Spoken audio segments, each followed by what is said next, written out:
James Calloway had been here before.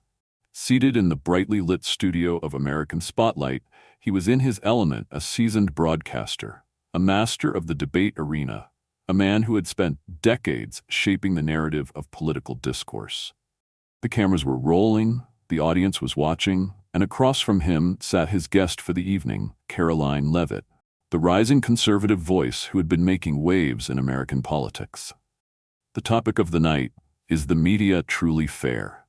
It was a question that had been asked before, debated endlessly on screens and in columns, but tonight, something was different. The tension in the studio was almost tangible, a current of unspoken conflict buzzing beneath the surface. The production team had sensed it even before the cameras turned on. This was not going to be a routine debate. James adjusted the papers in front of him, though he didn't need to. Every question had been meticulously prepared, every angle of attack considered. He had faced hundreds of politicians before, grilled them, unraveled them, forced them into corners they couldn't escape from. Karoline would be no different. He leaned forward, his practiced smile in place. Karoline, thank you for being here tonight. Our viewers are eager to hear your take on an important issue. Is the media truly fair? Karoline met his gaze without hesitation, her expression composed. Thank you, James.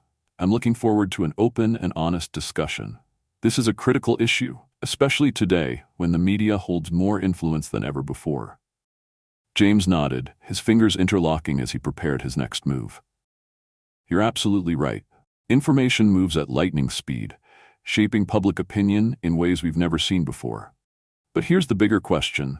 Is the media simply reporting the news, or is it pushing an agenda? Karoline didn't blink. The media should serve as a mirror to the truth, neutral, unbiased. But we've seen time and time again that certain stories make the front page, while others are buried, even when their significance is the same. James smirked slightly, as if he had been waiting for that answer. So you're suggesting there's a systematic bias in mainstream media? Karoline's expression remained steady. At this point, it's no longer an assumption, it's an undeniable reality. The way news is framed, the language used, the choice of which stories receive attention and which don't, it all influences public perception. And that is not by accident. James tilted his head slightly, his tone taking on a sharper edge. But isn't it possible that conservatives are simply looking for bias, even when it's not there? That rather than an actual problem, this is just a narrative used to rally a political base? Karoline took a beat before responding. If bias doesn't exist, then why do some stories disappear while others dominate headlines for weeks, even when their level of importance is the same? James held her stare, the smirk gone now. Can you provide an example? Karoline didn't hesitate. I could name several. Take the case of politician A, barely covered by mainstream outlets despite its significance. Meanwhile, a far less consequential incident involving a conservative figure was scrutinized for weeks. Is that fairness? James leaned back slightly, shifting tactics. I see your point, but wouldn't you agree that conservative media does the same thing in reverse? They curate coverage, shape headlines to fit a narrative, influence perception. So where's the real difference? Karoline's lips curled into a faint smile. Mainstream media, the outlets with the widest reach and greatest influence, claim neutrality, while actively pushing an agenda. That's what erodes public trust. James pressed his lips together. He could feel it now, the weight of the moment shifting. The control he had held at the start of the conversation was slipping, and Karoline was the one guiding the narrative now. You seem quite confident in your stance, he said, leaning forward. But let me ask you this. Don't conservatives contribute to this erosion of trust by constantly insisting they're being treated unfairly? Karoline remained unshaken. When a problem exists, speaking up isn't complaining. It's a responsibility. A second of silence passed between them. Then James let out a chuckle, low, controlled, but with something beneath it that wasn't quite amusement. All right, Karoline, if you're ready for a direct and honest debate, I won't hold back. The message was clear. The gloves were coming off. The atmosphere in the studio had shifted. What had started as a political debate was now turning into an intellectual battle. Both participants held their ground, but the energy in the room was unmistakable. James Calloway, despite his years of experience, was beginning to feel the pressure. Karoline Leavitt's precise, unwavering responses were testing his patience. He was no longer leading the conversation. He was on the defensive. And James Calloway was not a man who liked being cornered. He clasped his hands together on the table, his voice lowering slightly. Karoline, let's be honest. You and people like you always talk about media bias, about conservatives being treated unfairly. But tell me, who really controls the narrative? Who truly holds the power here? Karoline held his gaze. People like me? James hesitated just for a second, but the second was enough. He realized he had stepped too far, but instead of retreating, he pressed on. You know exactly what I mean, Karoline. Conservatives, the ones who constantly complain about being silenced, when in reality, they're the ones controlling the conversation. The studio fell into silence.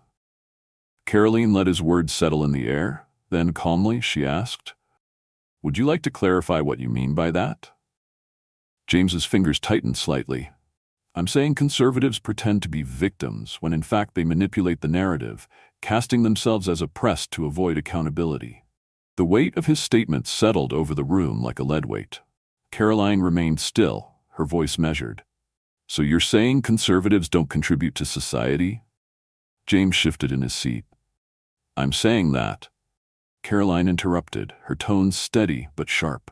"Because if that's what you're saying, you're not just insulting me. You're insulting millions of hardworking Americans, people of faith, people who believe in traditional values, people who build, serve, and protect this country every single day." The control room was silent. The crew exchanged glances. Everyone knew. James Calloway had just made the biggest mistake of his career. The silence that followed James Calloway's statement was unlike anything the studio had ever experienced. It wasn't the typical pause that came after a heated exchange, the kind that allowed for a moment of reflection before the conversation resumed. No, this silence was suffocating, weighted with something far heavier than mere disagreement.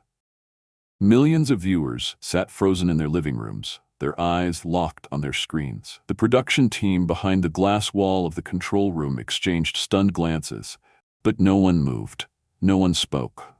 They all knew something irreversible had just happened. At the center of it all, James Calloway sat stiffly in his chair, his fingers pressing into the sleek glass table as if trying to ground himself. He was a veteran of the industry, a man who had spent decades navigating the most contentious debates, challenging politicians, exposing weaknesses. But in this moment, it wasn't a politician who had been cornered. It was him.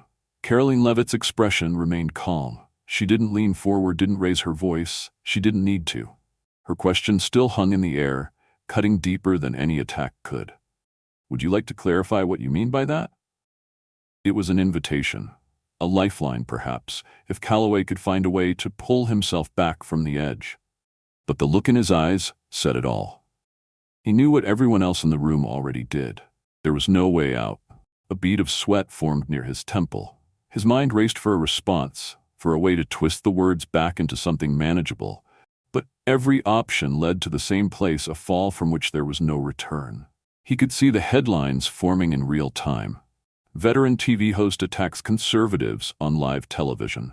The networks, the sponsors, the audience, they would turn on him before the night was over.